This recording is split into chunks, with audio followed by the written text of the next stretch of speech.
Hi. So today I'm back with yet another self-care practice, and it's called reflecting and acting on unfinished tasks.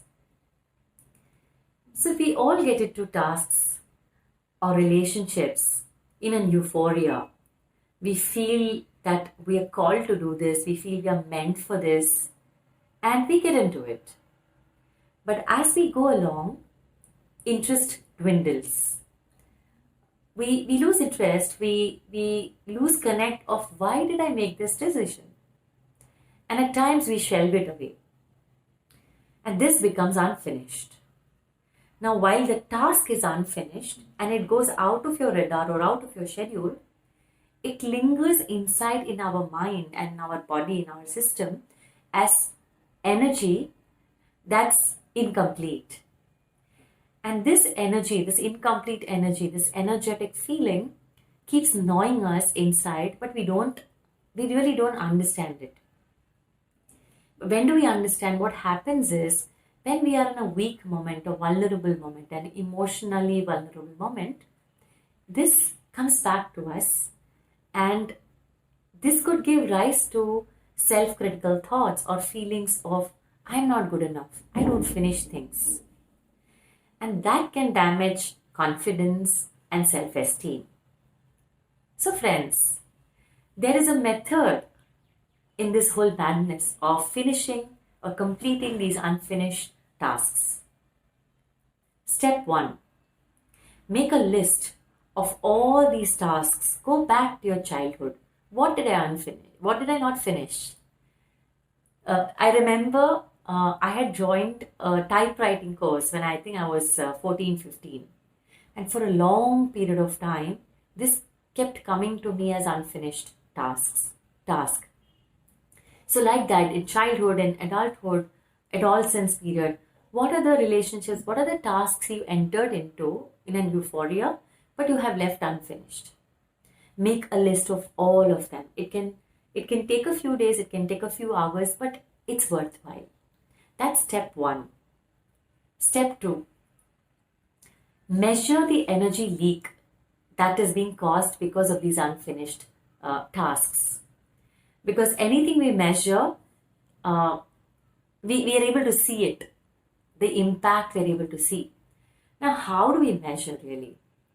Look at that activity and ask yourself, in the past, when similar moments have come or when somebody has commented, has this incident come to your memory and bothered you? Or at times in your silent moment, does this bother you that you have not finished it? Then there are likely chances that it's eroding your confidence, it's eroding your self-esteem, but you are not visibly aware of it. So once you're able to say, yes, there is an energy leak, and I'm able to see it, I'm able to sense it. Sometimes we are not able to sense it very quickly. So just do it for those where you are able to sense first. The third step, once you have made a list, once you have measured and sensed that there is an energy leak, you've established it.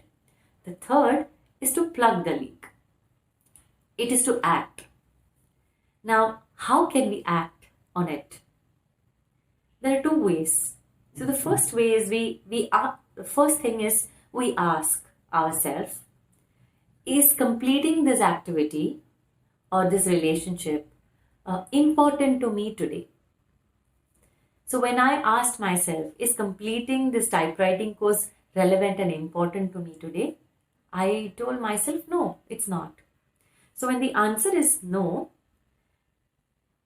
we still need to make peace with the fact that I did not complete it then. So we have to have a dialogue with ourselves. We could have a dialogue and tell, I told myself that I entered into this course because of my friend. Not that it was important to me. I mean, I didn't even bother whether it was important. I just wanted to be with her. That's when I went. And when she quit, I quit.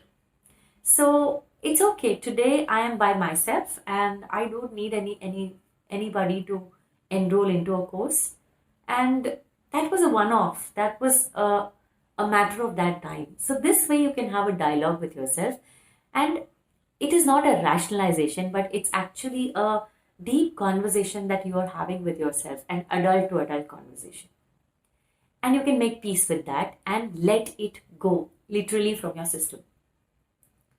Now, the same question, if the answer is yes, it is important to me today to finish this, then your inner space is telling you that it's important. So, the next question that you need to ask yourself is, what are the ways what can I do to complete this activity? Now, if it's an activity, then either you can take help from somebody or delegate it to somebody, or find out, allocate some space in your schedule, in your daily schedule. Make space for completing this so that you're able to put a tick to this activity, and in the best possible manner. If it's a relationship and it's incomplete, then go back to that relationship and see if you can have a conversation in that relationship, and look at what can be a meaningful completion in that relationship. So in this way, you have made a list, you have looked at how much energy is leaking, and you have plugged the leak by taking action. Now, this is done for those activities or for those relationships which were open, which were unfinished. What about the future? There are so many activities, and we have to live in life, So what do we do for the future? So the fourth step is to be mindful. What does that mean? Whenever any activity or any relationship is on offer, we could pause and really ask ourselves, is this activity or relationship important in my current scheme of things? Do I have time, energy to give attention to it and complete it? And if the answer is yes, it's important and I have the time and I will make time, go ahead and commit to it. And if the answer comes, no, it's not so important, it can wait, or it's not important at all, then you know the answer. But that pause before you say yes or no, that mindful pause is what can make a difference.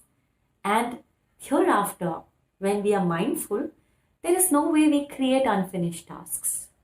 And if we do, we can repeat this activity again and again to keep clearing our system, to keep clearing our energy, to measure our leaks, plug our leaks, and enhance mindful living. So this is what I wanted to share with you today, and do practice and let me know how